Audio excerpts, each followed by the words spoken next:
បងហើយកុំភ្លេចសាកល្បងធ្វើចេកចៀនជាមួយនឹងរូបមន្តនេះណាអូយសូមធានាឲ្យថាឆ្ងាញ់មែនទែនឡើងស្រួយហើយនិយាយពីរសជាតិវិញស្តៀងទៅនឹង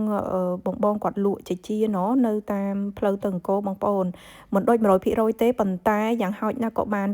90%ដែរបងប្អូនខុសទៅនឹងរូបមន្តដែលនាងខ្ញុំបានធ្លាប់ធ្វើនៅវីដេអូមុនណាបងប្អូនហើយវីដេអូមុនរបស់នាងខ្ញុំនឹងក៏មានសន្ទុះការ like និង share ពីជាច្រើនផងដែរហើយរូបមន្តរបស់នាងខ្ញុំអត់បានដាក់ខ្ទិះដូងទេហើយនឹងម្សៅមីម្សៅឆាម្សៅដំណើបនឹងតែដល់ឡៃលើកនេះជាមួយនឹងរូបមន្តនេះផងដែរគឺមានជាមួយនឹងម្សៅមីម្សៅដំណើបម្សៅឆាហើយជាមួយនឹងខ្ទិះដូងតោះបងប្អូននេះខ្ញុំក៏ចង់ដឹងដែរថាតើនៅពេលដែលនេះខ្ញុំធ្វើជាមួយនឹងរូបមន្តនេះមានរសជាតិយ៉ាងម៉េចដែរតោះជាដំបូងនេះខ្ញុំយកល្បាយម្សៅទាំងអស់ហ្នឹងលាយចូលគ្នាជាមួយនឹងស្ករចំពោះស្ករនេះខ្ញុំប្រើជាមួយនឹងស្ករអំពៅបើសិនជាបងប្អូនមិនចូលចិត្តទេបងប្អូនប្រើជាមួយនឹងស្ករសធម្មតាក៏បានហើយនេះខ្ញុំដាក់លាយជាមួយនឹងខ្ទិះដូងបន្ថែមជាមួយនឹងទឹកចំពោះទឹកវិញគឺនេះខ្ញុំប្រើជាមួយនឹងទឹកសូដាធម្មជាតិទេបងប្អូនគឺអត់មានជាតិស្ករទេហើយទឹកហ្នឹងវារៀងពពុះប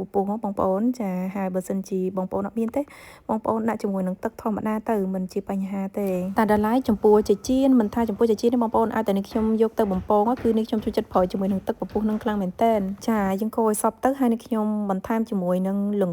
ខ្មៅផងដែរចាហើយអូយបងប្អូនចេកចៀនតអត់ល្ងចប់ហើយ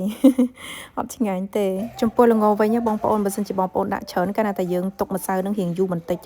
គឺវាធ្វើឲ្យម្សៅនឹងវារៀងឡើងកម្ៅបន្តិចហើយអញ្ចឹងហើយគឺវាអាចធ្វើឲ្យចេកចៀននឹងពណ៌អត់ស្អាតទេបងប្អូនវារៀងឡើងកម្ៅហើយនេះបងប្អូនចេកនឹងរំនឹងខ្ញុំបានទៅផ្សារ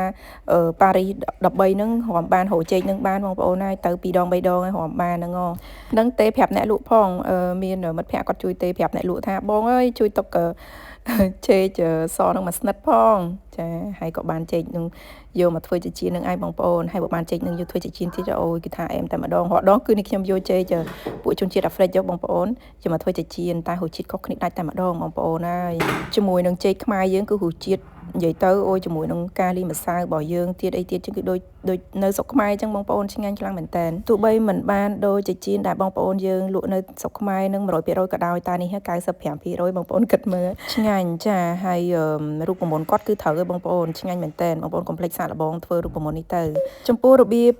ចៀនចេកចៀនហ្នឹងបងប្អូននៅពេលដែលនេះខ្ញុំចៀនបានរៀងចាប់ផ្ដើមរៀងបានឆ្អិនរៀងដូចថាពាក់កណ្ដាល50%បងប្អូនពេលដែលឃើញសសអញ្ចឹងហើយចាបងប្អូនចាប់ផ្ដើមយកទៅជ្រលក់ជាមួយនឹងម្សៅនឹងម្ដងទៀតបងប្អូនដើម្បីឲ្យវាជាប់ម្សៅនឹងឲ្យវារៀងច្រើនណានេះបងប្អូននេះខ្ញុំយកទៅជ្រលក់ជាមួយនឹងម្សៅនឹងម្ដងទៀតហើយយកមកចៀនសាជាថ្មីចាតែបើសិនជាបងប្អូនគិតថាអូមិនចូលចិត្តម្សៅអីច្រើនណាស់ទេបងប្អូនជ្រលក់តែម្សៅទៅបានទេចាហើយចំពោះការលីម្សៅនេះផងដែរបងប្អូនបើសិនជាបងប្អូនចង់ជ្រលក់2ដងបងប្អូនត្រូវលីម្សៅនឹងឲ្យរៀងដូចថារាវបន្តិចកុំឲ្យខាប់ខ្លាំងពេកហើយបើសិនជាបងប្អូនគិតថាយកទៅបំពងតែម្ដងទេគឺបងប្អូនត្រូវលាយម្សៅនឹងឲ្យរៀងខាប់បន្តិចចាដើម្បីនៅពេលដែលយើងជ្រលក់លើកដំបូងទៅគឺវាជាប់ម្សៅបានល្អហើយចំពោះការចម្អិនវិញគឺសំខាន់ណាស់ទៅលើភ្លើងហើយនឹងខ្លាញ់ភ្លើងបើសិនជាយើងបង្ខំវាគឺធ្វើឲ្យចេកចៀននឹងវាឆាប់ខ្លោចហើយបើយើងដាក់ភ្លើងតិចពេកគឺវាធ្វើឲ្យសាច់ចេកចៀននឹងវារៀងបៀមខ្លាញ់អញ្ចឹងហើយគឺធ្វើឲ្យចេកចៀនអត់ឡើងស្រួយបានល្អទេនេះខ្ញុំធ្លាប់បានឮបងគាត់និយាយថាអ្នកលក់ខ្លះគាត់ប្រើជាមួយនឹងកំទេចនំប៉័ងដើម្បីឲ្យចេកចៀននឹងដូចថាវារៀងមានដូ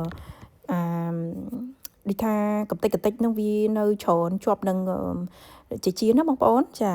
តែតម្លៃនេះខ្ញុំអត់ដែរប្រើសោះបងប្អូនណាអត់ដែរសាកល្បងធ្វើជាមួយនឹងកំទេចនំប៉័ងសោះចុះបងប្អូនណាធ្លាប់ធ្វើអញ្ចឹងអត់ហើយយ៉ាងម៉េចដែរបងប្អូនមើលទៅល្អអត់ចាកុំភ្លេច comment ប្រាប់នេះខ្ញុំមួយផងណាចាហើយវីដេអូនេះក៏មានតែប៉ុណ្្នឹងទេបងប្អូនហើយបើសិនជាបងប្អូន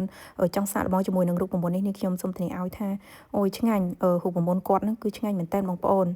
និយាយទៅគឺសាច់នំនិយាយពីរឿងសាច់នំវិញស្រួយហើយដូចថាវាមិនបែបលក្ខណៈស្រួយស្ញោកហ្មងឯងបងប្អូនអាហ្នឹងវាជាប់ខ្លាញ់ច្រើនតែតម្លៃអានេះដូចមានលក្ខណៈរៀងសាច់វារៀងហាប់ហើយឆ្ងាញ់និយាយទៅឆ្ងាញ់ហ្មងបងប្អូនកុំភ្លេចសាកល្បងធ្វើញ៉ាំសាកមើលបងប្អូនហើយទៅពេលនេះខ្ញុំបានទៅលេងនៅស្រុកខ្មែរម្ដងនិយាយពីថាអត់ដែរផ្លេចសោះតែម្ដងបងប្អូនចេកចៀនដំឡូងចៀននឹងអូចូលចិត្តខ្លាំងណាស់បងប្អូនហើយជាពិសេសផ្លូវទៅអង្គរវត្តយើងបងប្អូនបងប្អូនដែលនៅខេត្តសៀមរាបគាត់ដឹងហើយភាគច្រើនពេល